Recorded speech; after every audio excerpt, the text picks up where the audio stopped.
What's up, everyone? It's your girl Shay here, and welcome to my channel if you are new, and welcome back to my channel if you have been here before. And as you can see by the title of today's video, I of course am going to be talking about the shutting down of a lot of anime sites and anime piracy in general. I feel like this is an ongoing topic that always happens within the anime community, and I decided to talk about it because it's something that has ran rampant in the news over the past couple of days. So I decided to, of course, probably put my 2 cents in it and how I kind of feel about it, and let me know what you guys feel about this overall as well. So over the past few days, news that came out of a lot of anime sites that many people were using to watch anime on not exactly the most legal way being shut down. Now, some of these sites did put out notices. So one of them actually said like, hey, it's been a great run. Like, please go out and support the anime community by like purchasing subscriptions, buying the physical copies if you're able to, or, you know, basically watching anime in the most legal way possible. But some people feel like this is a little bit of a fluke for this site that did put out this kind of messaging, and think it is mostly that they probably got hit with a lot of IP copyright strikes by a lot of anime companies, so they decided to just shut down their entire site, which more than likely is probably the case for why they chose to do this. So I know that a lot of people are probably going to feel some type of way about this topic and are going to probably be in their feelings, feel upset, feel mad, but it's obviously very valid to feel that way. I myself have been there before. So now currently I do pay for all of my anime subscriptions on where I choose to watch anime at, but there was a time, especially when I was in college, where I couldn't actually afford to watch anime in the most legal way. So I also did peruse a lot of anime sites where I could watch the shows that I really wanted to see for free. Not saying that was the best thing in the world, but I understand why a lot of people choose to do that. I don't agree with it, but hey, I understand. For me during this time though, it was like 2008 and 2009. So to be completely honest, anime streaming was not how it is currently. Anime streaming was far and few between during those days, and we mostly relied kind of on physical copies like DVDs to get a lot of our anime. And anime streaming was really only limited to very few sites, that being Crunchyroll, kind of Netflix, because Netflix had just started getting into the game of anime streaming. Funimation was still around at the time and had not joined with Crunchyroll, and we of course did have Hulu, because that's where a lot of Viz shows seem to live. But again, anime streaming was not like how it is now, and you still had to wait a long time for your shows to actually have subtitles or to actually completely come out, compared to now where everything seems to come out a lot faster. I mean, we even get dubs a lot faster than we used to. Dubs before used to take like 6 months to a year for us to actually see them dubbed. But now dubs, depending on the show, come out literally 24 hours after the Japanese version or after the original comes out. So yeah, I get it, I understand. And I know there's several reasons for why people used to choose these sites. Like I said, one of them is definitely financial, because if you're living with your parents or you're a college student or you don't have a source of income, it can be a lot of money for you to be able to, you know, buy or have subscriptions to a lot of these anime subscription services, right? Trust me, I get it. Once again, I understand. But as a workaround around that, which is something I've talked about before, if you're living at home with parents, maybe asking your parents for you to get one of those services and seeing if it's possible, seeing what the cost actually is, and seeing if, you know, there's a way for you to like do chores around the house or some way to earn the money for you to be able to keep having a subscription.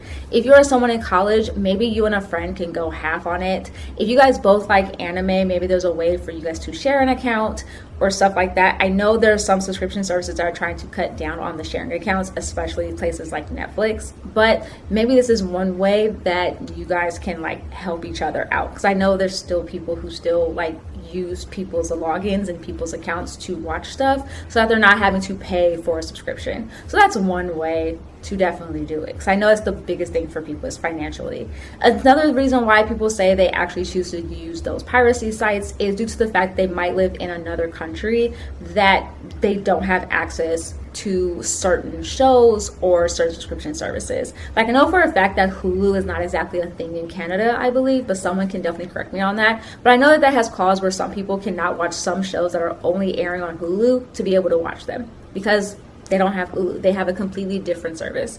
Definitely check in to see what services you do have available for your country. But again, I get it. I understand. I don't have a workaround around that unless you like pay for a VPN or something. It's probably the easiest way.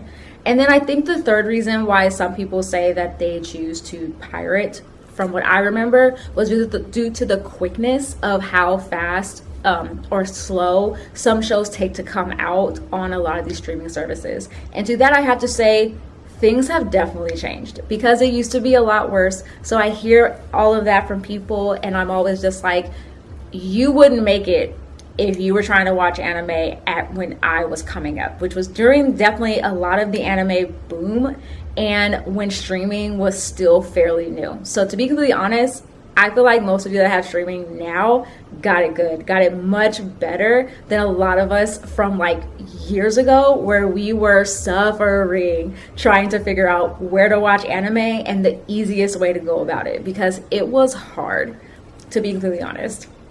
So yeah, those are kind of like my thoughts about it. To be completely honest, like I feel like nowadays, you know, anime has gotten so much easier to watch. But again, I get it. I understand. There are a lot of anime streaming services out there nowadays. I mean, you have Crunchyroll, you have Netflix, you have Hulu, you have Amazon Prime Video, and I believe there's probably like, you have High Dive is still a thing, I think. So yeah, there's a lot of different anime services out now, on subscriptions out. So I get it why it can be a lot to pay for, because trust me, subscriptions add up over time, because you don't realize how much you're paying for it. And so you're like, why is $15.99 coming out here?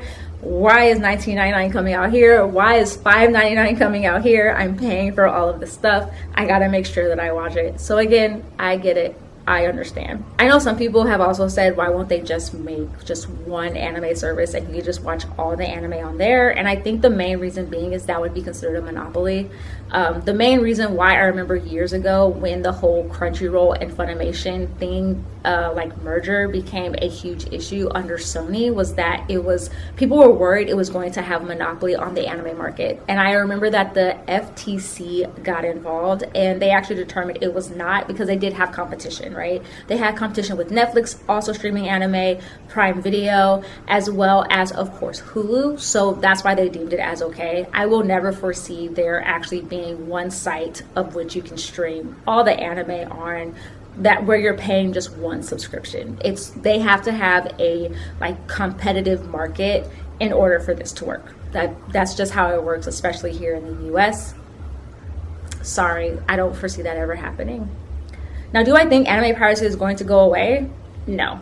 I'll be completely honest with you. I know that a lot of people are probably sad now that a lot of their beloved sites have been taken away or have been removed or no longer work anymore. But to be completely honest, more are going to pop up. There's always going to be a market for someone to try and get one over on the man or on the big companies, and find a way to put those shows online for others to watch completely for free. So yeah, there's probably going to be more that are going to pop up. It's not going to go away. It never will go away. Piracy is probably going to be around for a very, very long time.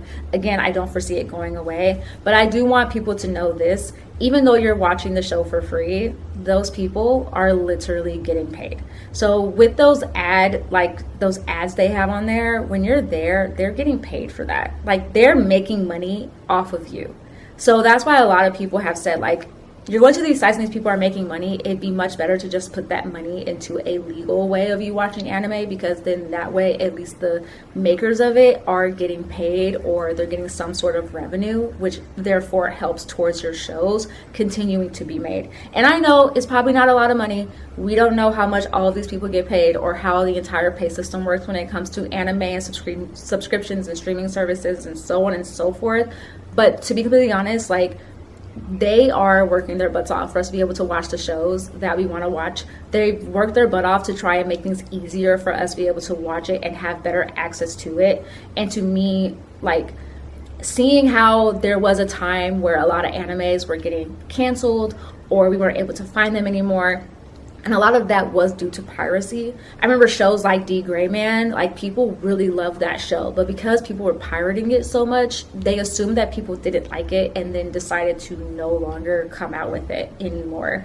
So there's things like that, right? And that's what we have to be very careful of and very sure of. Like, I get where people are coming from, especially in today's day and age. And if you're in the US, you know that things are very expensive. As my mom likes to say, everything's getting more expensive, but my paycheck is staying the same. So it gets hard. Trust me, again, I get it, I understand.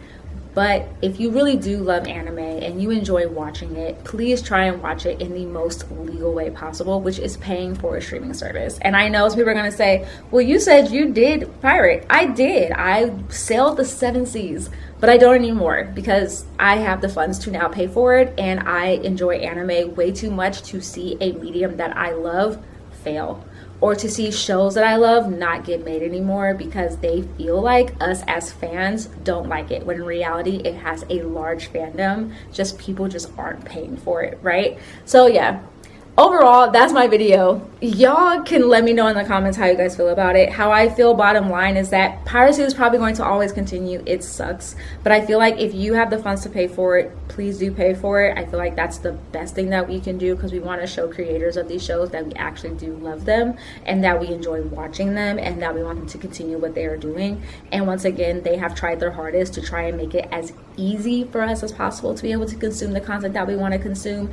There's always going to be shows that will never come to the US. That's just always going to happen, and unfortunately we don't have a way around that. I know people are going to say piracy is the way around that. What I mean, we don't have a legal way around that, because it just depends on what shows they think are going to do well here. I don't know. I don't work in the anime industry like that, so I'm just guessing. But again, you know, piracy is probably going to always be around. But like I said before, if you can pay for it, definitely pay for it. It's definitely worth it, especially instead of you trying to like go to a crazy site that might give your computer viruses, and instead going to something legal that you know won't give your computer a virus. And I guess, yes, I do know that Crunchyroll has its own issues involved, so I'm not saying Crunchyroll is also 100% better, but it's got to be better than getting the virus on your computer. But yeah, that's what I have for you guys. Comment down below your thoughts about this. Let me know what you think. I will leave links below to all my social media accounts, my Instagram, my Twitter, my TikTok, and also my Threads account. I post more on Threads, I think, now more than Twitter. I don't know, Twitter's become a really crazy place, so I'm starting to prefer Threads over Twitter, but still feel free to follow me on either one. Of course, if you like this video, give it a thumbs up, and please subscribe if you haven't already, and I'll see you guys soon with another video, probably most likely next week. And yeah, all right, you guys, like I always tell you guys, stay positive, stay nerdy, and today's day and age, stay healthy, and of course, please stay safe. All right, you guys, bye.